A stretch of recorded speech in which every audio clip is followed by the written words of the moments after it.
San Francisco. House Minority Leader Nancy Pelosi spent her final day on the midterm campaign trail rallying volunteers in her home base and urging Democrats to stay focused as they fight to capture the House of Representatives.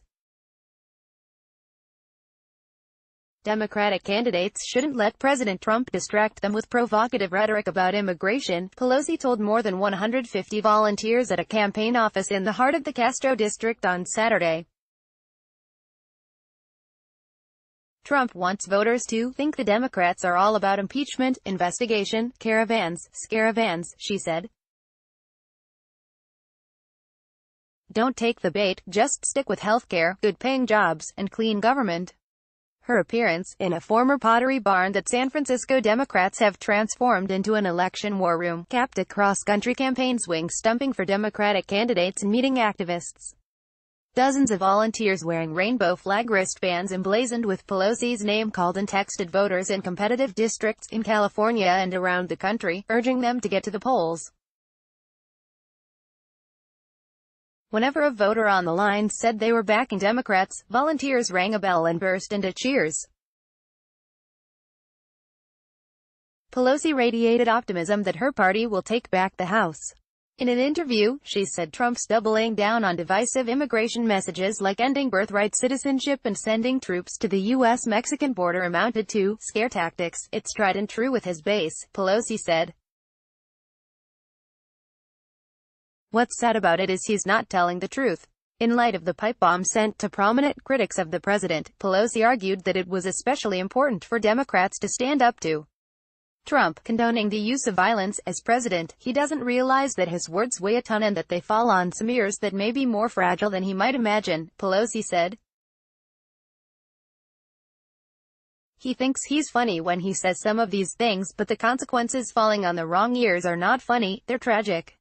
If Democrats win back the House, she said, they'll be able to say, okay, take a deep breath, calm this rhetoric down, because it has no place in a democracy, she added. Nearly as soon as the polls close on Tuesday night, Pelosi will face another campaign, one to keep her job as the Democratic leader in the House. She voiced confidence that her caucus would hand her the Speaker's gavel once again, despite the fact that dozens of Democratic incumbents and candidates have called for new leadership.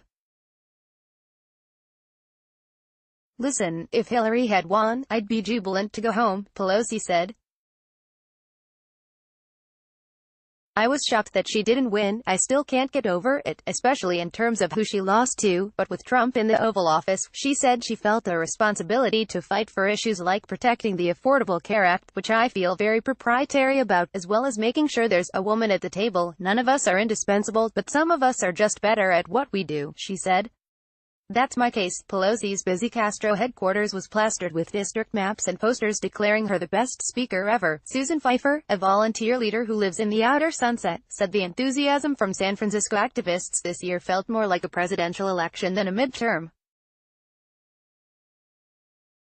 People are coming out because they care about taking back the House and turning this country around, she said, calling Pelosi an inspiring leader. While some Democrats have worried that putting Pelosi at the party's helm hurts them in GOP-leaning districts, the longtime leader insisted she wasn't bothered by what she described as her vilification around the country in Republican attack ads. I don't mind when they say things about me like I'm a liberal. I like that, Pelosi said. But when they say, San Francisco liberal, as if to make it sound like it's something negative, them's fighting words. Don't attack my city. San Francisco values, that's what we're about.